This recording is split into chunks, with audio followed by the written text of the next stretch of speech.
नमस्कार दोस्तों, मैं गजेंद्र गंजीर गंजीर ट्यूटोरियल की इस ऑनलाइन ई एजुकेशन प्लेटफॉर्म पर आप सभी का स्वागत करता हूं, अभिनंदन करता हूं। आज हम लोग पुनः आगामी हमारे छत्तीसगढ़ में जितने भी एग्जाम होने वाले हैं उसको ध्यान में रखते हुए छत्तीसगढ़ के साहित्य और साहित्यकार से संबंधित महत्वपूर्ण प्रश्नों को सॉल्व करेंगे और ये इसका दूसरा पार्ट है। इसके पहले पार्ट भी हमारे YouTube चैनल में अपलोड किए जा चुके हैं, तो अगर आपने नहीं देखा है तो जाके देखिएगा। आगामी जितने भी एग्जाम होंगे आपके उसके लिए बहुत ही हेल्पफुल होंगे। तो चलिए फिर आज की इस क्लास का हम लोग शुभारंभ करते हैं, बढ़ते हैं पहले प्रश्न पे। हमारा पहला प्रश्न क्या कर रहा है, देखिए। छत्तीसगढ़ी गजल भिनसार मया के मुंदरी मोर गजल के उड़द परेवा हमर भुइयां हमर आगास, ये सब किसकी रचनाएं हैं? ऑप्शंस दिए गए हैं। प्यारेलाल गुप्त, संजीव बख्शी, बंशीधर पांडे और मुकुंद कौशल। आपको बताना है इसका सही आंसर क्या होगा। एक बार पुनः पढ़ दे रहा हूँ। छत्तीसगढ़ी गजल भिनसार मया के मुंदरी मोर गजल के उड़द परेवा हमर भुइयां हमर आगास, ये सब किसकी रचनाएं हैं आपको बताना है। ऑप्शंस इसके रिगार्डिंग दिए गए हैं, तो इन ऑप्शनों को देखकर आपको बताना है कि इसका सही उत्तर क्या होगा। तो इस क्वेश्चन का सही उत्तर क्या हो जाएगा जी? इस क्वेश्चन का सही उत्तर हो जाएगा मुकुंद कौशल। ठीक है, क्या हो जाएगा? मुकुंद कौशल। ठीक है, इस क्वेश्चन का सही आंसर क्या होगा? मुकुंद कौशल। तो मुकुंद कौशल की रचना का क्या क्या नाम है? छत्तीसगढ़ी गजल भिनसार मया के मुंदरी मोर गजल के उड़द परेवा और हमर भुइयां हमर आगास। अच्छे से ध्यान रखना है, ठीक है। तो ये सब किसकी रचनाएं हैं? तो ये सब मुकुंद कौशल की रचनाएं हैं। साथ ही साथ देखो, साथ ही साथ प्यारेलाल गुप्त देख लेते हैं। प्यारेलाल गुप्त, प्यारेलाल गुप्त जी की कौन कौन सी प्रमुख रचना है जहां से हमारे एग्जाम में बार बार क्वेश्चन आते हैं? तो याद रखना है, सबसे पहले तो हो जाएगा प्राचीन छत्तीसगढ़। क्या हो जाएगा? पहले तो प्राचीन छत्तीसगढ़। ठीक है, प्राचीन छत्तीसगढ़ हो जाएगा। दूसरा आपको ध्यान रखना है लवंग लता, लवंग लता। दूसरा क्या हो जाएगा? लवंग लता। तीसरा आपको ध्यान रखना है बिलासपुर वैभव। तीसरा क्या हो जाएगा जी? बिलासपुर वैभव। ठीक है, बिलासपुर वैभव। ये सब किसकी रचनाएं हैं? ये सब प्यारेलाल गुप्त जी की रचना है। प्राचीन छत्तीसगढ़, लवंग लता, बिलासपुर वैभव। ठीक है, एक और आपको याद रखना है फ्रांस क्रांति, फ्रांस क्रांति इतिहास, फ्रांस क्रांति इतिहास। ये सब किसकी रचनाएं हैं? तो ये सब प्यारेलाल गुप्त जी की रचना है। ठीक है, अगर संजीव बख्शी की रचना का नाम पूछेगा तो आपको बताना है संजीव बख्शी की रचना का नाम है भूलन कांदा। क्या हो जाएगा? भूलन कांदा। ये एक उपन्यास है, ठीक है, जिसकी रचयिता कौन है? तो संजीव बख्शी, भूलन कांदा। और इसी संजीव बख्शी के उपन्यास भूलन कांदा पर एक मूवी बना है जिसका नाम है भूलन दमेज। क्या हो जाएगा जी? भूलन दमेज। इस मूवी का नाम है भूलन दमेज। और इस मूवी को 67वें राष्ट्रीय फिल्म पुरस्कार से सम्मानित भी किया जा चुका है। ठीक है, मैंने क्या बोला कि संजीव बख्शी के उपन्यास का नाम है भूलन कांदा, और इसी भूलन कांदा उपन्यास पर एक मूवी बना है जिसका नाम है भूलन द मेज।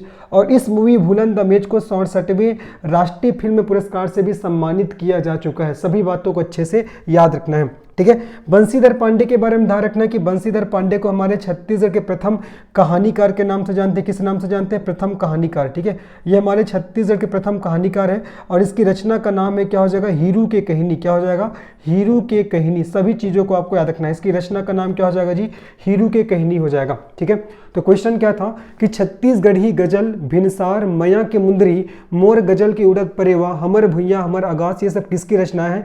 तो ये सब मुकुंद कौशल जी की रचनाएं हैं। साथ ही साथ मैंने बताया प्यारेलाल गुप्त की कौन कौन सी रचना है? प्राचीन छत्तीसगढ़, लवंग लता, बिलासपुर वैभव, फ्रांस क्रांति इतिहास। फिर मैंने बताया संजीव बख्शी, इन्होंने अपनी उपन्यास लिखा है और उस उपन्यास का नाम क्या है? भूलन कांदा। और इसी उपन्यास भूलन कांदा पर एक मूवी बना है भूलन द मेज, जिसको 67वें राष्ट्रीय फिल्म पुरस्कार से सम्मानित किया जा चुका है। ठीक है, और बंशीधर पांडे जो हमारे छत्तीसगढ़ के प्रथम कहानीकार है जिसके रचना का नाम है हीरू के कहनी। होपफुली यहाँ तक आप सभी को समझ में आ गया होगा। जितना भी चीज़ें मैंने बताया आपको अच्छे से याद रखना है। ये CGPSC का ही क्वेश्चन था ना, ये मुकुंद कौशल, इसलिए अच्छे से याद रखना है इसकी रचनाओं के नाम को। छत्तीसगढ़ी गजल भिनसार मया की मुंदरी मोर गजल के उड़द परेवा हमर भुइयां हमर आगास। ठीक है, ये सब मुकुंद कौशल जी की रचनाएं हैं। आगे बढ़ते हैं, दूसरे प्रश्न में चलते हैं। हमारा दूसरा प्रश्न क्या है? देखिए, साहित्यकार जगन्नाथ प्रसाद भानु की प्रथम कृति थी। आपको बताना है साहित्यकार जगन्नाथ प्रसाद भानु की प्रथम कृति कौन सी थी? ऑप्शन है तुलसी तत्व प्रकाश, रस रत्नाकर, छंद सारावली और छंद प्रभाकर। इस क्वेश्चन का सही आंसर क्या हो जाएगा? इस क्वेश्चन का सही आंसर हो जाएगा जी आपका छंद प्रभाकर। क्या हो जाएगा जी? छंद प्रभाकर। ठीक है, और याद रखना है जगन्नाथ प्रसाद भानु, जगन्नाथ प्रसाद भानु को हमारे छत्तीसगढ़ में प्रथम छंद शास्त्री, इसको हमारे छत्तीसगढ़ में प्रथम छंद शास्त्री कवि के नाम से जानते हैं। ठीक है, इसे हमारे छत्तीसगढ़ में प्रथम छंद शास्त्री कवि के नाम से जाना जाता है। और इसकी रचना का नाम क्या क्या है? देखो, छंद प्रभाकर। पहला क्या हो जाएगा जी आपका? छंद प्रभाकर। छंद प्रभाकर के बाद ध्यान रखना है आपको छंद प्रभाकर के बाद छंद सारावली, छंद सारावली ये भी इसकी रचना का नाम है। इसके बाद आपको ध्यान रखना है, इसके बाद काव्य प्रभाकर, काव्य प्रभाकर भी इसकी रचना का नाम है। इसके बाद आपको याद रखना है रस रत्नाकर, रस रत्नाकर ये सब क्या है इसकी रचनाओं के नाम है, ठीक है। तो क्वेश्चन क्या था कि साहित्यकार जगन्नाथ प्रसाद भानु की प्रथम कृति कौन सी थी? तुलसी तत्व प्रकाश, रस रत्नाकर, छंद सारावली या आपका छंद प्रभाकर। तो इस क्वेश्चन का सही आंसर छंद प्रभाकर होगा। साथ ही साथ मैंने बताया कि जगन्नाथ प्रसाद भानु हमारे छत्तीसगढ़ के प्रथम छंद शास्त्री कवि हुए। इसकी रचनाएं हैं छंद प्रभाकर, छंद सारावली, काव्य प्रभाकर और रस रत्नाकर, जिसमें से प्रथम कृति कौन सी है? तो छंद प्रभाकर हो जाएगा। क्या हो जाएगा? छंद प्रभाकर। चलिए आगे बढ़ते हैं, नेक्स्ट प्रश्न में हम लोग आगे बढ़ते हैं। हमारा नेक्स्ट प्रश्न क्या कर रहा है देखिए, किस कवित्री के प्रथम काव्य संग्रह मोर अंगना के फूल 2012 को विमर्श के साथ प्रकाशित छत्तीसगढ़ी काव्य संग्रह की प्रथम कृति माना गया? जबरदस्त क्वेश्चन, एक बार पुनः पढ़ रहा हूं। किस कवित्री की प्रथम काव्य संग्रह मोर अंगना के फूल 2012 को विमर्श के साथ प्रकाशित छत्तीसगढ़ी काव्य संग्रह की प्रथम कृति माना गया है? शकुंतला शर्मा, सरला शर्मा, बसंती वर्मा और अनुसुईया अग्रवाल। इस क्वेश्चन का सही आंसर क्या होगा? जबरदस्त क्वेश्चन है ना, याद करिएगा। अधिकतर जो महिलाओं जो कवित्री होती है ना, यहाँ से क्वेश्चन पूछा ही जाता है जी, ठीक है। इस क्वेश्चन का सही आंसर क्या हो जाएगा? इस क्वेश्चन का सही आंसर हो जाएगा बसंती वर्मा, ठीक है, ये बसंती वर्मा। तो मोर अंगना के फूल याद रखना है, मोर अंगना, ठीक है, मोर अंगना, मोर अंगना के फूल ये किसकी रचना है? तो मोर अंगना के फूल किसकी रचना है जी? बसंती वर्मा की। किसकी? बसंती वर्मा। साथ ही साथ इसके और रचना का नाम याद रखना, देखो मोर अंगना के फूल हो गया। इसके बाद एक और आपको याद रखना है जो जहां से क्वेश्चन पूछा गया है, मितानिन। मितानिन भी किसकी रचना का नाम है? तो याद रखना है जी, मितानिन भी किसकी रचना का नाम है? बसंती वर्मा की रचना का नाम है, आपको अच्छे से याद रखना है, ठीक है। और एक और आपको ध्यान रखना है, इसके एक और रचना का नाम है आपका मौरे, मौरे मोर आमा के डार, ठीक है, मौरे मोर आमा के डार, मौरे मोर आमा के डार। ये तीनों आपको रचनाओं के नाम को याद करना है। ये तीनों रचनाएं किसकी है? तो ये तीनों रचनाएं बसंती वर्मा जी की है, ठीक है। तो मोर अंगना के फूल हो जाएगा, उसके बाद मितानिन हो जाएगा, मितानिन के बाद मौरे मोर आमा के डार, ये सब किसकी रचना का नाम है? ये बसंती वर्मा। और इस क्वेश्चन का सही आंसर क्या हो जाएगा? इस क्वेश्चन का सही आंसर होगा जी आपका बसंती वर्मा। आगे बढ़ते हैं, नेक्स्ट प्रश्न में आगे बढ़ते हैं। देखो, निम्न में से असत्य जोड़े की पहचान कीजिए। आपको असत्य जोड़े की पहचान करना है, बताने इसमें से कौन सा जोड़ा असत्य है। देखो, एक तरफ आपका साहित्य के नाम दिए गए हैं, एक तरफ साहित्यकार के नाम दिए गए हैं, बताना है कौन सा जोड़ा असत्य है। मध्य प्रदेश का इतिहास, इसके राइटर कौन है? राय बहादुर हीरालाल। पहला वाला जोड़ा बिल्कुल सही है, याद रखना है, इसको याद करते चलिए। मध्य प्रदेश का इतिहास, इसके रचयिता कौन है? राय बहादुर हीरालाल, बिल्कुल सही है। दूसरा, छत्तीसगढ़ लोक साहित्य का अध्ययन, इसके रचयिता कौन है? दयाशंकर शुक्ल, ये भी हमारा बिल्कुल सही है। तीसरा, देना के अंजोर, इसके राइटर लोचन प्रसाद पांडे है क्या? तो यही तीसरा वाला जोड़ा हमारा क्या हो जाएगा? गलत हो जाएगा, है ना। तो आपको असत्य जोड़े की पहचान करना था, तो यही तीसरा वाला हमारा सही आंसर हो जाएगा। और गुड़ी की गोद बाट, इसके रचयिता कौन है? डॉक्टर विनय कुमार पाठक, ये भी हमारा बिल्कुल सही है ना। लेकिन यहाँ पास बोला गया देना के अंजोर, देना के अंजोर के आपका रचयिता लोचन प्रसाद पांडे नहीं है जी। देखो, देना के अंजोर है ना, देना, दियना, दियना के अंजोर, इसके राइटर कौन है? तो दियना के अंजोर के राइटर कौन हो जाएगा? याद रखना है आपको, बहुत इंपॉर्टेंट है, शिव शंकर शुक्ल जी, ठीक है, शिव शंकर शुक्ल जी हो जाएगा। इसके रचयिता का नाम हो जाएगा शिव शंकर शुक्ल, ठीक है। और शिव शंकर शुक्ल के और कौन कौन सी रचनाएं हैं? जैसे कि आपका मोंगरा हो जाएगा, मोंगरा, मोंगरा के बाद एक और इसकी रचना का नाम याद रखना है, रधिया, ठीक है, मोंगरा, रधिया और दियना के अंजोर, इंपॉर्टेंट है ना, मोंगरा, रधिया, दियना के अंजोर, ये सब किसकी रचना है? ये सब शिव शंकर शुक्ल जी की रचना है।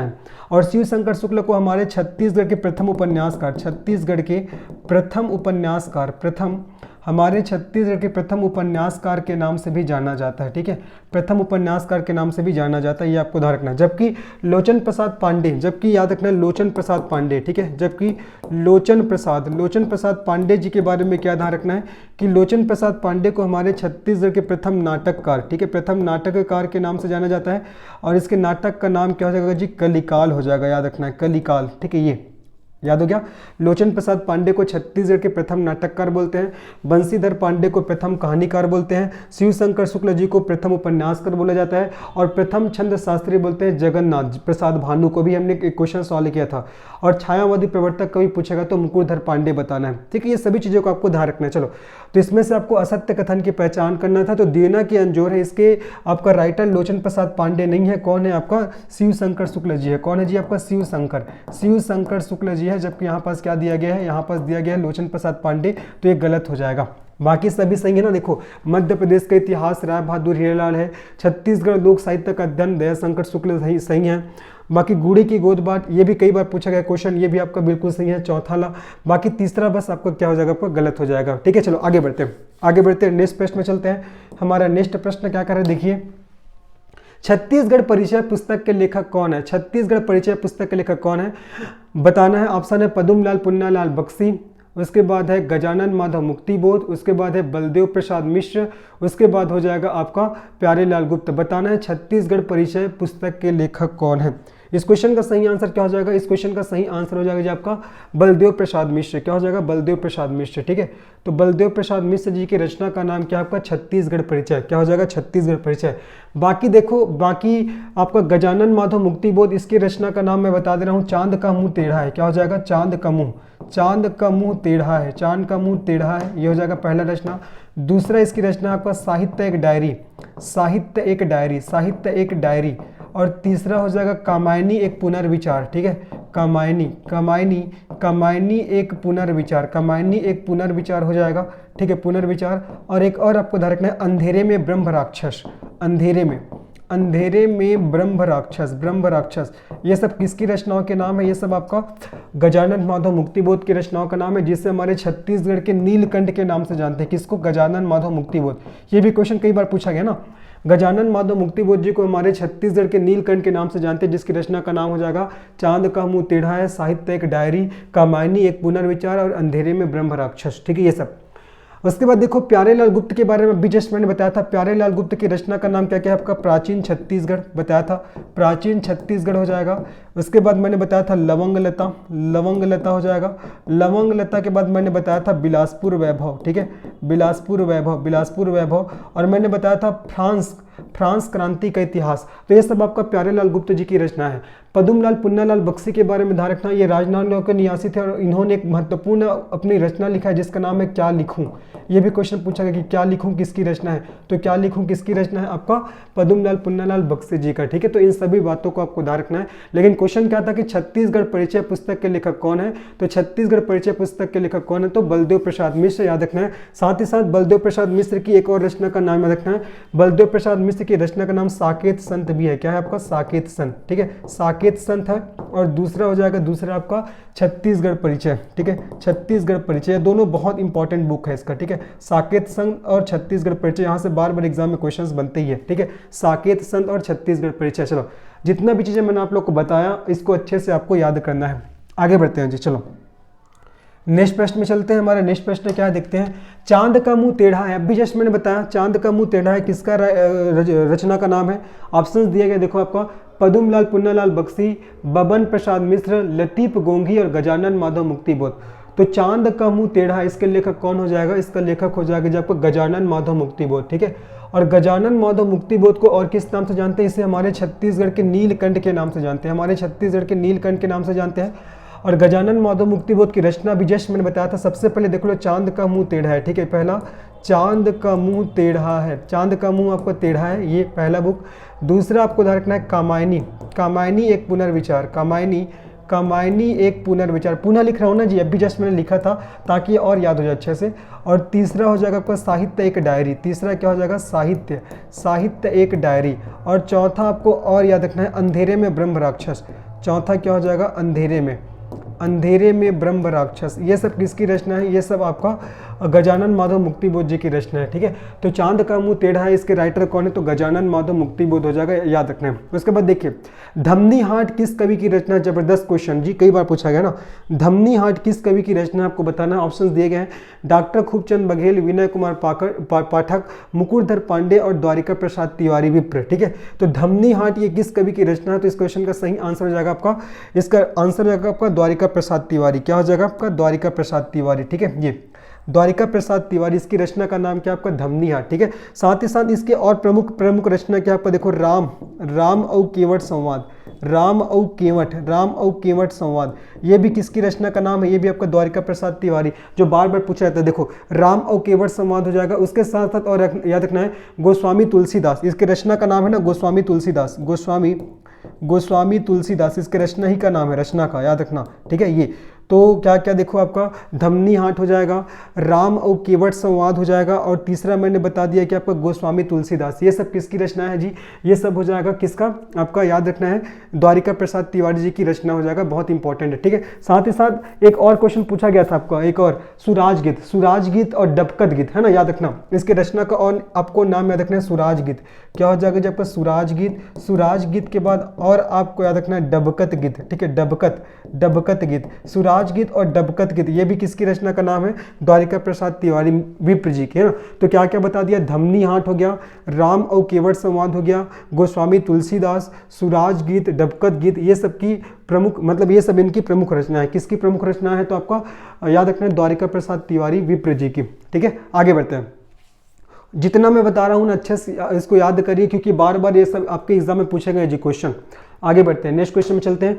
नेक्स्ट क्वेश्चन क्या देखें, लाल अंधेरा पुस्तक के लेखक कौन है? हीरा लाल शुक्ल, राजीव रंजन प्रसाद, हरि ठाकुर या हरिहर वैष्णव? बताना है आपको कि लाल अंधेरा पुस्तक के लेखक कौन है, ठीक है। इसका सही आंसर क्या होगा? इसका सही आंसर क्या हो जाएगा आपको? इसका सही आंसर हो जाएगा जी आपका राजीव रंजन प्रसाद। क्या हो जाएगा? राजीव रंजन प्रसाद, ठीक है। देखो राजीव रंजन प्रसाद, राजीव रंजन प्रसाद की और कौन कौन से प्रमुख रचना है? एक तो आपको पता लग गया लाल अंधेरा, पहला आपको पता लग गया कि जी आपका लाल अंधेरा। लाल अंधेरा के बाद ध्यान रखना है आमचो बस्तर, ठीक है, आमचो बस्तर। आमचो बस्तर के बाद आपको ध्यान रखना है, आमचो बस्तर के बाद आपका ढोलकल, ढोलकल, ठीक है, ये याद रखना। आपका लाल अंधेरा हो जाएगा, आमचो बस्तर हो जाएगा, और आपका ढोलकल हो जाएगा, और एक और बुक का नाम है बस्तरनामा, बस्तरनामा, बस्तरनामा, ठीक है। ये सब किसके बुक का नाम है? बस्तरनामा। ये सब हो जाएगा किसके बुक का नाम? राजीव रंजन प्रसाद का। कौन कौन सा? लाल अंधेरा, आमचो बस्तर, ढोलकल और बस्तरनामा। चारों को भूलना चाहिए ना। देखो क्या क्या बुक का नाम क्या है आपका? लाल अंधेरा, उसके बाद आपका आमचो बस्तर, उसके बाद ढोलकल, उसके बाद बस्तरनामा। ये सब राजीव रंजन प्रसाद के बुक का नाम है, अच्छे से इसको याद रखिएगा। आगे बढ़ते हैं, चलो नेक्स्ट प्रश्न में चलते हैं। हमारा नेक्स्ट प्रश्न में क्या देखते हैं, ठाकुर जगमोहन सिंह की रचना कौन सी है? दान लीला, श्यामा स्वप्न, खूब तमाशा, बस्तर भूषण। देखो इसको सॉल्व करते हैं। इसके पहले वाले पार्ट में मैंने बहुत और अच्छे से बताया थे चीज़ों को, तो अगर नहीं देखे तो आपको जाके देखिएगा। दान लीला के राइटर कौन है? दान लीला के राइटर है पंडित सुंदरलाल शर्मा जी, पंडित सुंदरलाल शर्मा जी, है ना। इसके रचयिता के नाम है पंडित सुंदरलाल शर्मा, जो हमारे छत्तीसगढ़ का एक खंड काव्य है। दान लीला क्या है? हमारे छत्तीसगढ़ का एक खंड काव्य है, ठीक है, खंड काव्य है जो श्री कृष्ण के लीलाओं पर आधारित है। ये बुक है वो आपका श्री कृष्ण के लीलाओं पर आधारित है, जिसके रचयिता सुंदरलाल शर्मा जी है, ठीक है। तो ये तो नहीं आएगा। उसके बाद देखो आपका खूब तमाशा, खूब तमाशा की रचना कौन है? रचयिता कौन है? गोपाल प्रसाद मिश्र, गोपाल प्रसाद मिश्र, गोपाल प्रसाद मिश्र खूब तमाशा के रचयिता है। ये कलचुरी शासक या कलचुरी जो राजकुमार हुए, कौन? राज सिंह, उसके दरबारी कवि थे। कौन जी? गोपाल प्रसाद मिश्र। और गोपाल प्रसाद मिश्र की रचना का नाम है खूब तमाशा, तो ये भी नहीं आएगा, ठीक है। तो क्वेश्चन पूछा गया ठाकुर जगमोहन सिंह की रचना कौन सी? अब दो बचा, या तो श्यामा स्वप्न हो सकता है, तो बस्तर भूषण हो सकता है। इस क्वेश्चन का सही आंसर क्या हो जाएगा? इस क्वेश्चन का सही आंसर क्या हो जाएगा? श्यामा स्वप्न, ठीक है। सीजीपीएससी का क्वेश्चन है ये, ना सीजीपीएससी का क्वेश्चन है, याद रखना है। जो ठाकुर जगमोहन सिंह, ठाकुर जगमोहन सिंह, ठाकुर जगमोहन सिंह, इसकी रचना का नाम क्या है जी? इसकी रचना का नाम है आपका श्यामा स्वप्न। क्या हो जाएगा? श्यामा स्वप्न। देखो श्यामा स्वप्न, भगवान का ही नाम है, श्याम भी भगवान का नाम है, जगमोहन भी आपका श्री कृष्ण भगवान जी का ही नाम है, तो दोनों एक ही नाम है, ऐसे करके आपको याद करना है, ठीक है। तो और इसका सही आंसर क्या हो जाएगा? ठाकुर जगमोहन सिंह की रचना कौन सी है? तो आपका श्यामा स्वप्न। अब आप सभी के लिए एक होमवर्क है, आप लोग को बताना है बस्तर भूषण के राइटर कौन है। आप लोग को कमेंट सेक्शन में मुझे बताना है बस्तर भूषण के राइटर कौन है, बताना इसका आंसर क्या आएगा कमेंट सेक्शन में। आप लोग के लिए एक होमवर्क है, ठीक है। चलो आगे बढ़ते हैं, नेक्स्ट प्रश्न में आगे बढ़ते हैं। हमारा नेक्स्ट प्रश्न क्या देखो, श्यामा स्वप्न के रचयिता कौन है? सेम क्वेश्चन फिर से भी पूछा जा रहा है, ठीक है। जयशंकर प्रसाद, ठाकुर जगमोहन सिंह, महावीर प्रसाद द्विवेदी और डॉक्टर हीरालाल। अब भी जस्ट हमने सॉल्व किया तो सबका एक क्वेश्चन बन जाएगा। तो श्यामा स्वप्न के रचयिता कौन है? तो आपको बताना है ठाकुर जगमोहन सिंह। क्या हो जाएगा इसका आंसर जी? ठाकुर जगमोहन से हो जाएगा, ठीक है। चलिए आगे बढ़ते हैं, हम लोग नेक्स्ट प्रश्न में चलते हैं। हमारा नेक्स्ट प्रश्न क्या देखते हैं, नौकर की कमीज किसकी रचना है? विमल मिश्र का, हरि ठाकुर का, अमृता प्रीतम का, विनोद कुमार शुक्ला। जबरदस्त क्वेश्चन, ये भी क्वेश्चन बार बार पूछा गया है। क्वेश्चन है कि नौकर की कमीज किसकी रचना है? विमल मिश्र का, हरि ठाकुर का, अमृता प्रीतम का या विनोद कुमार शुक्ला का। तो इस क्वेश्चन का सही आंसर क्या हो जाएगा? इस क्वेश्चन का सही आंसर हो जाएगा विनोद कुमार शुक्ला का, ठीक है। तो नौकर की कमीज ये विनोद कुमार शुक्ल की रचना है। विनोद कुमार शुक्ल की और कौन कौन से प्रमुख रचना है? देखो नौकर की कमीज, पहला हो जाएगा आपका नौकर की कमीज। दूसरा आपको ध्यान रखना है दीवाल में, ठीक है। दीवाल में एक खिड़की रहती थी, दीवाल में एक खिड़की रहती थी, ध्यान रखना है। और तीसरा हो जाएगा जी आपका खिलेगा तो देखेंगे। तीसरा क्या हो जाएगा, खिलेगा, खिलेगा तो देखेंगे, ठीक है, खिलेगा तो देखेंगे। ये सब किसकी रचना का नाम है आपका, विनोद कुमार शुक्ल। नौकर की कमीज दीवार में खिड़की रहती थी, खिलेगा तो देखेंगे, ठीक है। ये सब विनोद कुमार शुक्ल जी की क्या है, प्रमुख रचनाएं हैं। आगे बढ़ते हैं, नेक्स्ट प्रश्न में चलते हैं। देखिए, छत्तीसगढ़ी उपन्यास छेरछेरा के लेखक कौन है? लोचन प्रसाद पांडे, शिव शंकर शुक्ल, कृष्ण कुमार शर्मा और लखनलाल गुप्ता। आपको बताना है इसके रचयिता का नाम क्या है, ठीक है। देखो इसके लेखक कौन है, छत्तीसगढ़ी उपन्यास छेरछेरा के लेखक कौन है? लोचन प्रसाद पांडे, शिव शंकर शुक्ल, कृष्ण कुमार शर्मा, लखनलाल गुप्ता। देखो इस क्वेश्चन का सही आंसर क्या होगा, लोचन प्रसाद पांडे तो नहीं आएगा। लोचन प्रसाद पांडे को छत्तीसगढ़ के प्रथम नाटककार के नाम से जानते हैं और इसके नाटक का नाम है कलिकाल, ठीक है। शिव शंकर शुक्ल इसको छत्तीसगढ़ के प्रथम उपन्यासकार के नाम से जानते हैं और इसके उपन्यासों का नाम है आपका दियना के अंजोर हो जाएगा, दियना के अंजोर। और इसके साथ साथ और रचना हो जाएगा आपका मोंगरा हो जाएगा, रधिया। दियना के अंजोर, मोंगरा, रधिया, इसके रचयिता कौन है? शिव शंकर शुक्ल, अभी मैंने बताया था। इस क्वेश्चन का सही आंसर क्या होगा, छत्तीसगढ़ी उपन्यास छेरछेरा के लेखक कौन है? तो कृष्ण कुमार शर्मा, ठीक है। इस क्वेश्चन का सही आंसर क्या हो जाएगा, कृष्ण कुमार शर्मा, कृष्ण कुमार शर्मा, ठीक है। तो छत्तीसगढ़ी उपन्यास छेरछेरा, छत्तीसगढ़ी उपन्यास छेरछेरा के लेखक कौन है? तो कृष्ण कुमार शर्मा इसका सही आंसर होगा। आपको अच्छे से याद रखना है, ठीक है। चलो आगे बढ़ते हैं, नेक्स्ट क्वेश्चन में चलते हैं। हमारा नेक्स्ट क्वेश्चन क्या देखते हैं, नेक्स्ट क्वेश्चन हमारा देखिए जी, छत्तीसगढ़ी नाटक कलिकाल के रचनाकार कौन है? मुकुरधर पांडे, पंडित लोचन प्रसाद पांडे, उसके बाद है आपका पंडित बंसीधर पांडे और पंडित सुंदरलाल शर्मा। बताना है कलिकाल के नाटककार कौन है, ठीक है। देखिए छत्तीसगढ़ नाटक कलिकाल, इसके रचनाकार कौन है? तो इसका सही आंसर क्या हो जाएगा, इसका सही आंसर हो जाएगा जब आपका पंडित लोचन प्रसाद पांडे, अभी जस्ट मैंने बताया था। इसे हमारे छत्तीसगढ़ के प्रथम नाटककार के नाम से जाना जाता है। छत्तीसगढ़ के प्रथम नाटककार के नाम से जाना जाता है और इसकी रचना का नाम क्या हो जाएगा आपका, कलिकाल। क्या हो जाएगा जब आपका कलिकाल, याद रखना है। इसकी रचना का नाम क्या हो जाएगा आपका, कलिकाल हो जाएगा। बाकी पंडित मुकुरधर पांडे जी के बारे में तो मैंने बताया था, ये हमारे छत्तीसगढ़ के प्रथम छायावादी प्रवर्तक कवि है, ठीक है। प्रथम छायावादी प्रवर्तक कवि है और इसकी छायावादी रचना का नाम क्या है आपका, कुर्री के प्रति। क्या हो जाएगा जब आपका, कुर्री के प्रति। साथ ही साथ इसकी और रचना का नाम हो जाएगा पूजा के फूल। क्या हो जाएगा, पूजा के फूल। पूजा के फूल के बाद ध्यान रखना है सैलबाला, सैलबाला के बाद ध्यान रखना है मेरा हृदय दान, सैलबाला के बाद मेरा हृदय दान, ठीक है, मेरा हृदय दान। और मेरा हृदय दान के बाद याद रखना है लक्षणा, है ना, लक्षणा। कई बुक में लक्ष्मा भी लिखा होता है, लक्ष्मा, चलो लक्ष्मा ये, ठीक है। तो छायावादी प्रवर्तक कवि कौन है? तो आपका मुकुरधर पांडे जी, जिसकी रचना का नाम है कुर्री के प्रति, पूजा के फूल, सैलबाला, मेरा हृदय दान और लक्ष्मा, ठीक है। और पंडित लोचन प्रसाद पांडे जी के बारे में ध्यान रखना है, छत्तीसगढ़ के प्रथम नाटककार है। देखो नाटक को आप किससे देखते हो, आंख से, और आंख का पर्यायवाची क्या होता है, लोचन, तो ऐसे याद रखना है, ठीक है। तो छत्तीसगढ़ के प्रथम आपका नाटककार कौन है? तो पंडित लोचन प्रसाद पांडे जी। पंडित सुंदरलाल शर्मा जी के बारे में तो मैंने बताया था, इसको छत्तीसगढ़ का गांधी के नाम से जाना जाता है, ठीक है। पंडित सुंदरलाल शर्मा जी को इसी के प्रयासों से छत्तीसगढ़ का, हमारे छत्तीसगढ़ में आगमन हुआ था। 1906 में इन्होंने समित्र मंडल की स्थापना किया था। 1918 में इन्होंने छत्तीसगढ़ का सबसे पहले संकल्पना किया था। 1920 में कंडेल नहर सत्याग्रह का नेतृत्व किया था। 20 दिसंबर 1920 को गांधी जी इसी के प्रयासों से हमारे छत्तीसगढ़ में आए थे। 1922 में इन्होंने श्री कृष्ण जन्मस्थली पत्रिका का प्रकाशन किया था जेल से। 1925 में इन्होंने राजिम में अस्पृश्यता विरोधी आंदोलन चलाया था। तो ये सब मैंने पूरा बताया हुआ है पहले पार्ट में। तो अगर आपने पहले पार्ट नहीं देखा तो जाके देखिएगा जी, पंडित सुंदरलाल शर्मा के बारे में ना। और पंडित बंसीधर पांडे के बारे में क्या ध्यान रखना है कि ये हमारे छत्तीसगढ़ के प्रथम कहानीकार है, ठीक है, हमारे छत्तीसगढ़ के प्रथम कहानीकार है। और इसके कहानी का नाम क्या हो जाएगा जी आपका, हीरू के कहनी। इसके कहानी का नाम है हीरू के कहनी। क्या हो जाएगा, हीरू के कहनी हो जाएगा, ये आपको ध्यान रखना है, ठीक है, बंसीधर पांडे के बारे में, ठीक है। तो क्वेश्चन क्या था, छत्तीसगढ़ी नाटक कलिकाल के रचनाकार कौन है? तो इसका आंसर क्या हो जाएगा आपका जी, इसका आंसर हो जाएगा पंडित लोचन प्रसाद पांडे। साथ ही साथ इसकी और रचना क्या क्या, देखो किरारी का काष्ठ स्तंभ हो जाएगा, है ना। इसके और रचना याद रखना, लोचन प्रसाद पांडे का किरारी का काष्ठ स्तंभ हो जाएगा इसकी रचना का नाम। और गुंजी शिलालेख इसकी रचना का नाम है ना, ये सब रचनाओं के नाम है सब। किरारी का काष्ठ स्तंभ हो जाएगा, गुंजी शिलालेख हो जाएगा। और एक और है भूतहा महल, ये सब किसकी रचनाओं के नाम है? ये सब हो जाएगा पंडित लोचन प्रसाद पांडे जी की रचना का नाम है, ये आपको ध्यान रखना है, ठीक है। ये भूतहा महल नहीं जी, आपको भूतहा मंडल हो जाएगा, ये भूतहा मंडल, ये सब, ठीक है। तो इस क्वेश्चन का सही आंसर क्या हो जाएगा, पंडित लोचन प्रसाद पांडे। क्या हो जाएगा, पंडित लोचन प्रसाद पांडे। अच्छे से इसको याद रखना है, ठीक है। चलो हो गया, इस क्वेश्चन का आंसर क्या होगा आपका, पंडित लोचन प्रसाद पांडे, ठीक है।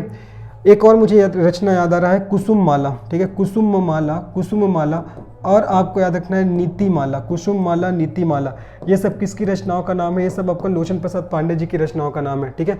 किरारी का काष्ठ स्तंभ, गुंजी शिलालेख, भुतहा मंडल, कुसुम माला, नीति माला, ठीक है, कलिकाल, ये सब किसकी रचना है? ये सब लोचन प्रसाद पांडे जी की रचना है। चलो आगे बढ़ते हैं, नेक्स्ट प्रश्न में चलते हैं। हमारा नेक्स्ट प्रश्न क्या दिखते हैं, शिव महापुराण का छत्तीसगढ़ी अनुवाद किसके द्वारा किया गया? श्रीमती शकुंतला शर्मा, श्रीमती गिरिजा शर्मा, श्रीमती सीता शर्मा और श्रीमती निरुपमा शर्मा। बताना है जी आप लोग को कि शिव महापुराण का छत्तीसगढ़ी अनुवाद किसके द्वारा किया गया है। इस क्वेश्चन का सही आंसर क्या होगा? शिव महापुराण का छत्तीसगढ़ी अनुवाद है वो श्रीमती गीता शर्मा के द्वारा। किसके द्वारा? सीधा याद रखना आपको इसको, श्रीमती गीता शर्मा जी के द्वारा क्या किया गया? शिव महापुराण का क्या किया गया है? छत्तीसगढ़ी में अनुवाद किया गया है। चलो आगे बढ़ते हैं, नेक्स्ट प्रश्न क्या हमारा, देखिए नेक्स्ट प्रश्न है हमारा, कोसलानंद काव्य के रचयिता कौन है? गंगाधर मिश्र, रेवाराम बाबू, भास्कर भट्ट और गोपाल चंद्र। आपको पूछा गया है कि आपका कोसलानंद इसके रचयिता कौन है, तो इसका सही आंसर हो जाएगा आपका गंगाधर मिश्र, ठीक है। इसका सही आंसर क्या हो जाएगा जी आपका? गंगाधर मिश्र, गंगाधर मिश्र। और गंगाधर मिश्र की और कौन कौन सी रचना है देखो, आपको एक तो हो जाएगा कोसलानंद, और एक और आपको याद रखना है रामायण सार संग्रह, ठीक है, रामायण सार संग्रह, ये सब किसकी रचना का नाम है? ये आपका गंगाधर मिश्र जी की रचना का नाम है, कोसलानंद रामायण सार संग्रह। बाकी रेवाराम बाबू है ना, और गोपाल चंद्र या गोपाल प्रसाद मिश्र, इसके मैंने पूरे रचनाओं के नाम को इसके पहले वाले पार्ट में बताया हुआ है, तो अगर आपने नहीं देखा तो बिल्कुल इसको जाके देखिए जी, ठीक है। चलो, तो कोसलानंद काव्य के रचयिता कौन है? तो इसका सही आंसर गंगाधर मिश्र की और कौन कौन सी रचना है आपका? रामायण सार संग्रह, जो भी आपके एग्जाम, ये भी आपके एग्जाम में बार बार पूछा जाता है, ठीक है। आगे बढ़ते हैं, नेक्स्ट क्वेश्चन में चलते हैं। हमारा नेक्स्ट क्वेश्चन क्या है, छत्तीसगढ़ी में निम्न में से कौन सा लेखक बाल साहित्यकार के रूप में प्रसिद्ध है? जबरदस्त क्वेश्चन। श्यामलाल चतुर्वेदी, लक्ष्मण मस्तूरिया, नारायण लाल परमार और बच्चू जांजगीरी। बताना कौन सा लेखक बाल साहित्यकार के रूप में प्रसिद्ध है? तो इसका सही आंसर क्या हो जाएगा जी आपका? नारायण परमार, ठीक है। इस क्वेश्चन का सही आंसर क्या हो जाएगा आपका? नारायण परमार, ठीक है। और नारायण परमार की प्रमुख रचना जैसे कि याद रखना, सूरज नहीं मरे, बहुत इंपॉर्टेंट है ना, सूरज नहीं मरे, इसकी रचना का प्रमुख नाम है आपका सूरज नहीं मरे, है ना ये। तो छत्तीसगढ़ में निम्न में कौन सा लेखक बाल साहित्यकार के रूप में प्रसिद्ध है? तो इसका सही आंसर क्या हो जाएगा? नारायण लाल परमार। इसकी रचना का क्या हो जाएगा? नाम हो जाएगा आपका सूरज नहीं मरे, है ना। और याद रखना आपका अक्ल बड़ी या भैंस हो जाएगा, है ना, अक्ल बड़ी या भैंस। इसकी और रचना का नाम है अक्ल बड़ी या भैंस, ठीक है। ये सूरज नहीं मरे हो जाएगा। उसके बाद क्या हो जाएगा जी आपका? अक्ल बड़ी या भैंस, ठीक है। उसके बाद याद रखना है आज़ादी के गीत, ठीक है, आज़ादी के गीत, ठीक है। और हो जाएगा जी किसान के खेत, ये सब किसकी रचना का नाम है? ये सब नारायण लाल परमार की रचना का नाम है, ठीक है। ये सब सूरज नहीं मरे, आज़ादी के गीत, अक्ल बड़ी या भैंस, किसान के खेत, ये सब नारायण लाल परमार की रचना का नाम है, ठीक है। ये तो कौन सा लेखक बाल साहित्यकार के रूप में प्रसिद्ध है? तो इसका सही आंसर क्या हो जाएगा? नारायण लाल परमार। आगे बढ़ते हैं, नेक्स्ट प्रश्न में चलते हैं। नेक्स्ट प्रश्न में क्या देखो, इस राज्य की बोली में रचित कविता संग्रह सुरता के चंदन गीतकार इनमें से कौन थे? सुरता के चंदन के गीतकार इनमें से कौन थे? प्यारेलाल गुप्त, अमृतलाल दुबे, श्यामलाल चतुर्वेदी और हरि ठाकुर। तो इस क्वेश्चन का सही आंसर क्या हो जाएगा? सुरता के चंदन, कई बार पूछा गया ना, हरि ठाकुर, ठीक है। सुरता के चंदन इसके रचयिता कौन है? तो हरि ठाकुर। साथ ही साथ याद रखना है लोहा का या लोहे का नांगर, सुरता के चंदन लोहे के नांगर, है ना, लोहे का नांगर, ये किसकी रचना का नाम है? हरि ठाकुर की रचना का नाम है। तो इस राज्य की बोली में रचित कविता संग्रह सुरता के चंदन के गीतकार कौन थे? तो इसका सही आंसर क्या हो जाएगा आपको? हरि ठाकुर हो जाएगा। बाकी मैंने प्यारेलाल गुप्त के रचनाओं के नाम तो बता दिए हैं, है ना। श्यामलाल चतुर्वेदी की एक रचना का नाम याद रखना आपको, पर्रा भरलाई, क्या हो जाएगा? पर्रा भरलाई। और याद रखना है भोलवा भोला राम बनिश, ठीक है, भोलवा भोला राम बनिश, ये सब श्यामलाल चतुर्वेदी की प्रमुख रचनाओं का नाम है, ठीक है। पर्रा भरलाई, भोलवा भोला राम बनिश। चलो आगे बढ़ते हैं, नेक्स्ट क्वेश्चन में चलते हैं। हमारा नेक्स्ट क्वेश्चन क्या देखते हैं। नेक्स्ट क्वेश्चन है हमारा, डॉक्टर पालेश्वर प्रसाद शर्मा की कृति सुसक जन कुर्री सुरताले, इसमें से क्या है? जबरदस्त ये भी, है ना। डॉक्टर पालेश्वर प्रसाद शर्मा की कृति सुसक जन कुर्री सुरताले, इसमें से क्या है? निबंध है, उपन्यास है, कहानी है या आपका महाकाव्य है? तो याद रखना है इसका सही आंसर क्या हो जाएगा आपका? उपन्यास है, क्या है आपका इसका आंसर? उपन्यास हो जाएगा। ठीक है, इसका आंसर क्या हो जाएगा आपका? उपन्यास हो जाएगा। तो डॉक्टर पालेश्वर शर्मा है ना, सूसक झन कुर्री, सूसक झन कुर्री सुरताले, ये किसकी रचना का नाम है? ये डॉक्टर पालेश्वर शर्मा, ये डॉक्टर पालेश्वर शर्मा की रचना का नाम है। साथ ही साथ याद रखना एक और इसकी प्रमुख रचना तिरिया झन देवे है ना, तिरिया जन्म झन देवे, ये भी इसकी रचना का नाम है। मैंने क्या बोला? सूसक झन कुर्री सुरताल, ये भी आपका डॉक्टर पालेश्वर शर्मा की रचना का नाम है। साथ ही साथ तिरिया जन्म झन देवे ये हो जाएगा है ना। और साथ ही साथ छत्तीसगढ़ के तीज त्योहार, छत्तीसगढ़ के तीज त्योहार, ये भी इनकी रचना का नाम है, ये सब। ठीक है, तो सूसक झन कुर्री सुरताले, तेरिया जन्म झन देवे, छत्तीसगढ़ के तीज त्योहार, ये सब डॉक्टर पालेश्वर प्रसाद शर्मा जी के उपन्यास का नाम है, मतलब इसके रचनाओं का नाम है, जिसमें से ये जो आपका सूसक झन कुर्री सुरताले है ये इनका उपन्यास है जी। ठीक है, आगे बढ़ते हैं, नेक्स्ट प्रश्न में चलते हैं। नर्तन सर्वस के लेखक कौन है? राजा चक्रधर सिंह, राजा शिवेंद्र बहादुर सिंह, राजा नरेंद्र सिंह, राजा वीरेंद्र बहादुर सिंह। देखो, नर्तन सर्वस इसके लेखक कौन है? तो आपका राजा चक्रधर सिंह। ठीक है, इसे संगीत सम्राट की उपाधि से भी सम्मानित किया गया था राजा चक्रधर सिंह जी को। ठीक है, और इसकी एक और प्रमुख रचना है तायतोल निधि। क्या हो जाएगा? तायतोल निधि। साथ ही साथ आपको याद रखना है इनका रचना का नाम नर्तन सर्वस्व। क्या हो जाएगा आपका? नर्तन सर्वस्व हो जाएगा जी, तायतोल निधि और नर्तन सर्वस्व। और आप सभी को पता है कि इसी के नाम पे, राजा चक्रधर जी के नाम पे रायगढ़ में चक्रधर समारोह का आयोजन होता है। आपका ये गणेश चतुर्थी है ना, गणेश चतुर्थी के अवसर पे होता है। चलो, ये इसका सही आंसर क्या होगा? नर्तन सर्वस्व के लेखक कौन है? तो आपका राजा चक्रधर सिंह हो जाएगा। ठीक है, आगे बढ़ते हैं। नेक्स्ट प्रश्न क्या देखिए, छत्तीसगढ़ी भाषा के काव्य संग्रह पर्रा भर लाई के रचयिता है। हमारा आज का लास्ट क्वेश्चन है। श्यामलाल चतुर्वेदी, हरि ठाकुर, रामेश्वर वैष्णव और पालेश्वर शर्मा। बताना है इसका सही आंसर क्या होगा। छत्तीसगढ़ी भाषा के काव्य संग्रह पर्रा भर लाई, इसका राइटर का नाम है श्यामलाल चतुर्वेदी। अभी जस्ट मैंने इससे पहले क्वेश्चन बताया था। ठीक है, तो श्यामलाल चतुर्वेदी की रचनाओं का नाम हो जाएगा पर्रा भर लाई। उसके बाद दूसरा हो जाएगा जब आपका भोलवा भोला राम बनिस। ठीक है, भोलवा भोला राम बनिस। और एक और याद रखना है राम बनवास। ठीक है, राम बनवास, ये सब किसकी रचनाओं के नाम है? ये श्यामलाल चतुर्वेदी जी की रचनाओं के नाम है। बाकी हरि ठाकुर का तो मैंने बताया था सुरता के चंदर हो जाएगा है ना, हरि ठाकुर का सुरता के चंदर और लोहे का नांगर हो जाएगा। ठीक है, ये सब बताया था किसमें? मैंने हरि ठाकुर के बारे में। ठीक है, तो छत्तीसगढ़ी भाषा के काव्य संग्रह पर्रा भर लाई के रचयिता कौन है? तो श्यामलाल चतुर्वेदी हो जाएगा। साथ ही साथ इससे और रचना के नाम याद रखना है, भोलवा भोले राम बनिस और राम बनवास। तो होपफुली आज का ये क्लास आप लोग को पसंद आया होगा। अगर ये वीडियो पसंद आया तो निश्चित ही इस वीडियो को लाइक करिए, इस चैनल को सब्सक्राइब करिए, अपने दोस्तों को शेयर करिए और जितना ज़्यादा हो सके आप रिवीजन करिए। और रोज़ आपको क्या करना है? क्वेश्चंस लगाना है, क्योंकि अब प्रीलिम्स एग्जाम बहुत पास है। तो रोज़ आप कोई ना कोई सब्जेक्ट को जो इंपॉर्टेंट है उसका क्वेश्चंस लगाइए, भले 20 क्वेश्चन हो, 25 क्वेश्चन हो, लेकिन क्वेश्चन आप लोग को रोज़ लगाना है जी। ठीक है, तो मिलते हैं फिर हम लोग इसके नेक्स्ट पार्ट में। तब तक के लिए धन्यवाद, बाय।